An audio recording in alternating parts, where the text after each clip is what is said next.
If I ask you what is the first thing that comes to your mind when you hear the word sidechained compressor, your answer would most probably be kick and bass.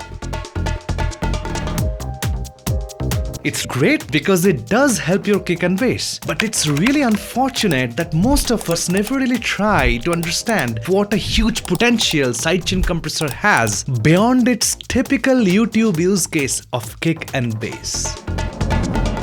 Let's take a moment to look at the word sidechain compression. It's still compression. That means there is a threshold, and above that threshold, whatever volume of an audio track is there, that is going to be diminished, compressed. However, the compression, unlike a regular scenario, no longer reacts to the audio itself. Instead, it takes a separate input, which is what we call the sidechaining. So that means now there are two audios, one that is getting compressed, but another one which is telling when the other one should get compressed. Let's have a look at a small segment from the project I've opened up over here to understand how the sidechain compression technique is allowing me to layer two sounds in a very balanced way. You first listen to this piece and later we shall do the breakdown.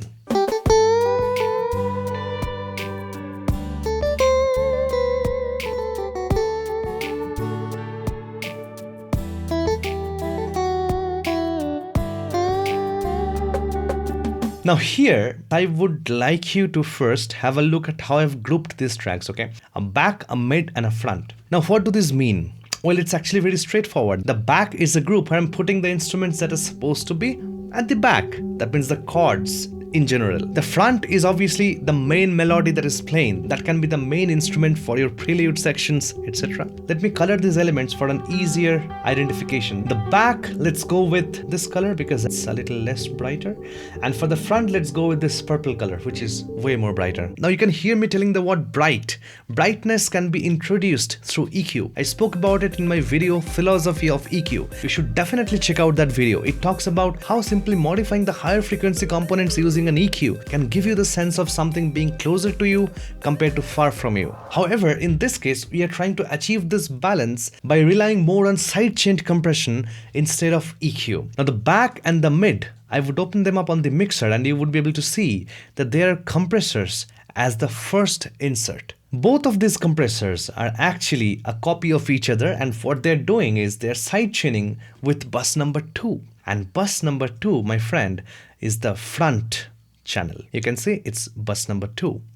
That means my mid, which is the group of instruments that are supposed to be a little bit behind the lead instrument, and my back, that means the group of instruments which are supposed to be further behind. They are getting compressed the moment the lead instrument is coming in focus. So now if you look here in this section, what all things are being played. Let's first solo the back and the front.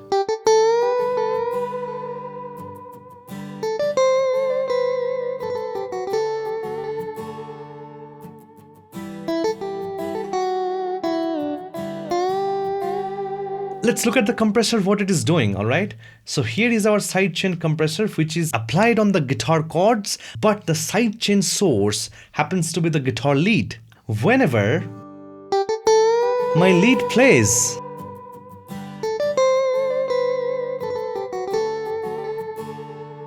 whenever the lead comes into picture, the chords go lower. It leaves the space for the lead to come in front. And when the lead leaves, the chords can now rise up.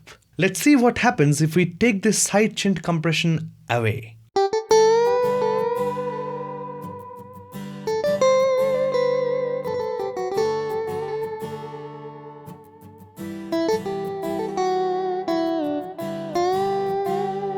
So now you can see our chord guitar does not really leave space for our lead guitar. It's almost as if the chord guitar is not respecting the space the lead guitar needs. But the moment you switch on this, it's very interesting. Look at this. Now obviously this is happening too drastically over here because I am taking the threshold way lower. I should probably push it a little up. However, once you hear this with all the elements, it really does not sound too bad. Now, the same thing is also happening for the mid instruments, alright? I'll just play the mid and the lead. Look at this. I'll open up the compressor on the mid. It's the same thing, literally a copy paste.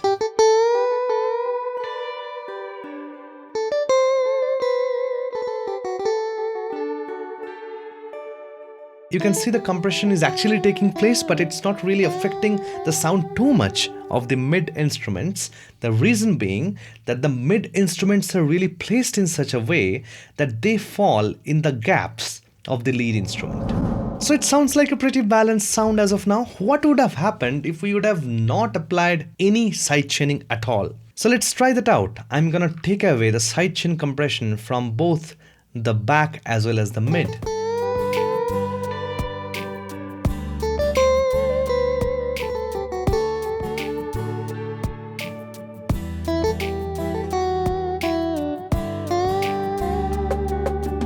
Now, if your ears are really working good at this moment and you are not really considering sidechain compression as an option to move forward, at this moment you'd probably think that, hey, you know what?